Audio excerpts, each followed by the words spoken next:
sebagai sekretaris. Aduh, gue capek nih kalau harus disuruh-suruh dulu sama atasan. Aduh, disuruh teliti mulu. Padahal gue tuh orangnya selalu bener mulu loh. Gue sempurna banget. Sampai-sampai tuh gue gak pernah ngelakuin kesalahan apapun. Duh, aku stres banget. Aku Dina, aku psikolog. Kerjaan aku cuma bisa ngertiin perasaan orang lain. Perasaan aku aja nggak ada yang bisa ngertiin. Semua harus semangat dan bersyukur sama apa yang Tuhan berikan kepada kita untuk menjalani hari-hari kita seperti biasa. Gue Naya, public speaking gue yang bagus sih. Cuma capek juga kadang-kadang gak ada yang ngerti.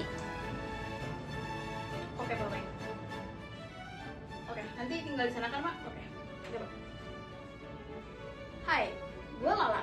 Ya, beginilah kerjaan gue.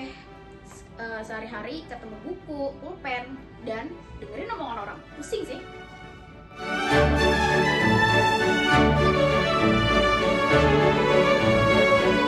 Gue Sinta, gue detektif. Kadang tuh pekerjaan gue paling rumit karena harus cari detail-detail hal penting dan rahasia negara.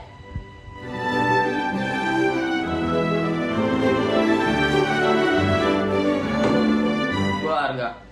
Gue kerjanya sebagai staf gudang. Tiap hari kerjaan gue ngangkat, dorong, ngangkat, dorong.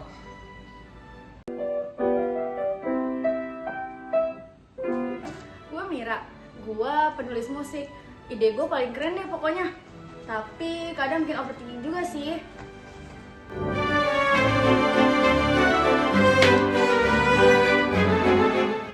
Gue Raka, gue selalu capek, pikiran gue tuh selalu pengen meledak gitu. Gara-gara sekolah gue pengen yang cari yang terbaik.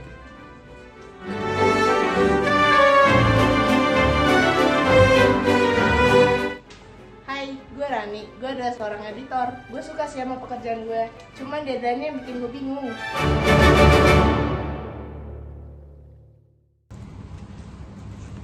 Aduh, gimana sih lo kalau jalan pakai mata dong? Yang fokus dong kalau jalan. Aduh, hari-hari gue lagi capek malah ketemu kayak gini. Yang bener dong. Gue banyak omong ya. Udah, gak salah maaf. Maksud lo apa sih? Sini dulu. Bu, saya mau cerita nih. Ide saya kan dirampas sama orang. Tolong sedikit ya sampai tuntas. Coba saya lihat dulu. Serius ini di kamu? Iya. Ide orang lain kali. Loh, kok ibu mikirnya kayak gitu sih? Itu ide saya sendiri loh, saya kerja keras. Tapi ini saya pernah lihat Ibu lihat di mana, itu karya saya loh. di medsos lain. Lah, kok ibu nuduh saya sih?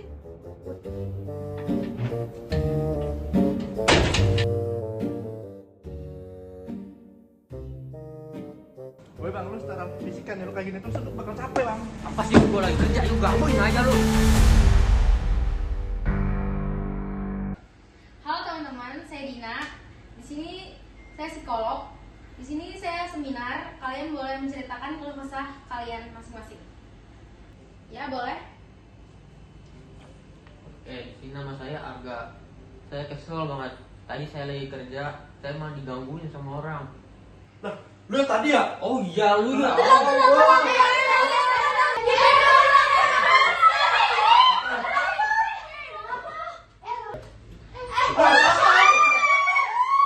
Tenang.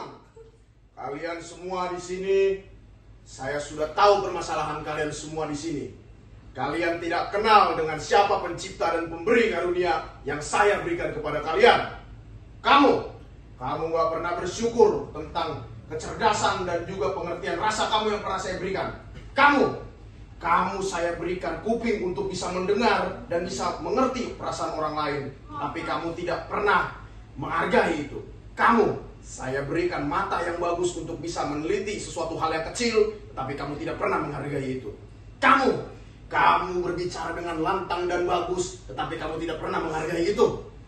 Kamu adalah seniman yang indah dan cantik dan juga bagus, tetapi kamu tidak pernah menghargai seniman itu sendiri.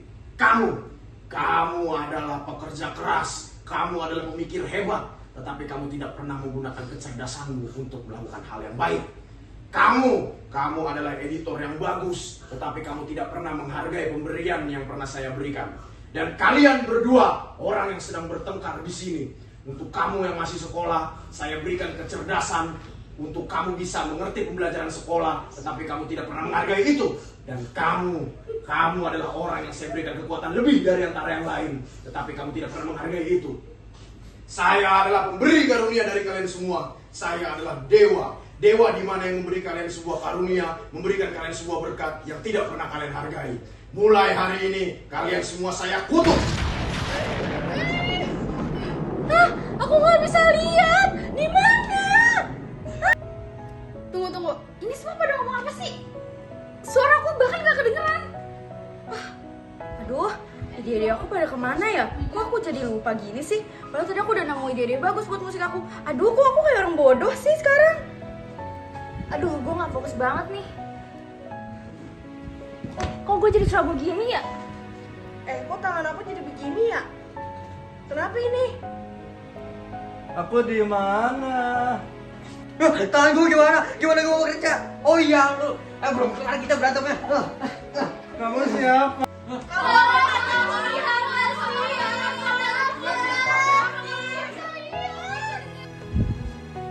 Kalian semua santai dan tenang. Saya adalah dewa pemberi karunia dan kehidupan bagi kalian semua. Kalian tidak pernah mensyukuri apa yang saya berikan. Kalian tidak pernah mensyukuri apa yang saya kasih. Karunia yang saya berikan sangat berguna bagi kehidupan kalian. Oleh karena itu, untuk sekarang dan waktu yang tidak akan saya tentukan, kalian akan merasakan akibat dari perbuatan kalian. Saya kutuk dan saya ambil semua karunia-karunia yang pernah saya berikan ke kalian.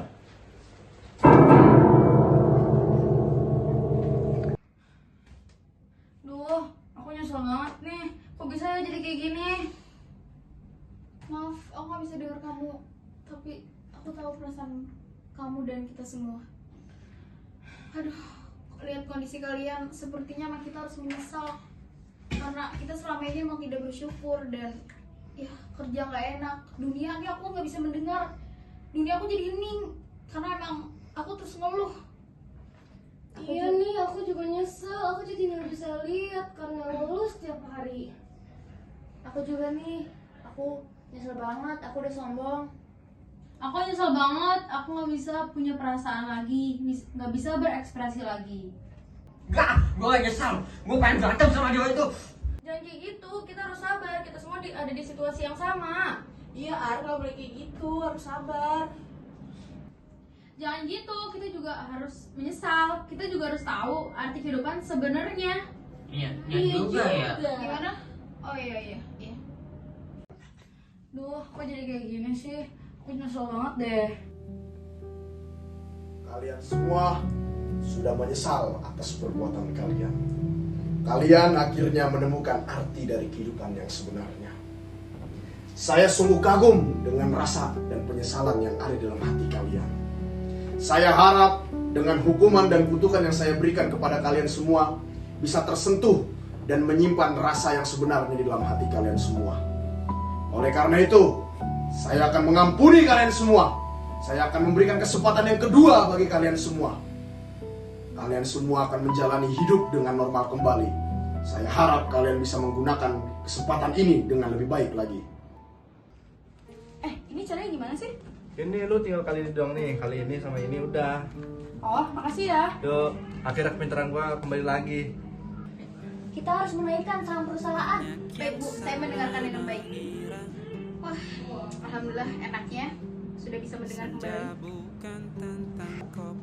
Lu mau ikut makan siang nggak? Gak usah deh, lu dan aja, gue lagi fokus nih. Oke deh. Akhirnya kembali lagi fokus gue. Walaupun ada gangguan, tapi tetap nih fokus. Apakah kalian paham? Paham. Akhirnya aku bisa ngomong lagi. Aku nggak bakal sisain kesempatan ini. Akhirnya jariku kembali lagi. Akhirnya aku bisa ngedit lagi. Aku nggak akan nyanyain lagi kesempatan ini. Akhirnya ide-ide aku kembali lagi. Aku jadi bisa mikir dengan jernih. Dan sekarang ide-ide aku makin banyak. Akhirnya aku bersyukur deh hari ini kerja. Jadi aku bisa ngeliat lagi, bisa seperti aktivitas biasanya. Aduh Bu, saya habis putus nih sama pacar saya. Aduh itu mah nggak apa-apa, masih banyak cowok yang lain, masih bisa cari. Aduh, akhirnya gue udah bisa berekspresi lagi deh. Kesempatan tidak akan datang kepada orang yang tidak pernah ingin mencoba dan tidak pernah bersyukur. Tetapi kesempatan akan selalu datang kepada orang yang terus mencoba dan mensyukuri apa yang mereka punya. Orang-orang ini adalah orang-orang yang sebelumnya tidak pernah bersyukur atas apa yang mereka punya. Dan akhirnya mereka mendapatkan timpalan yang membuat mereka jatuh ke dalam keterpurukan. Akhirnya mereka bangkit dan menyesal atas perbuatannya. Dan mereka selalu dan akan terus menggunakan kesempatan itu dengan sebaik-baiknya. Begitu juga dengan kalian para penonton, saya harap kalian bisa mengambil hikmah dan pesan dari video singkat ini. Terima kasih. Akhirnya punya tangan lagi, gue bisa kerja lagi nih, dan gue bisa berantem lagi.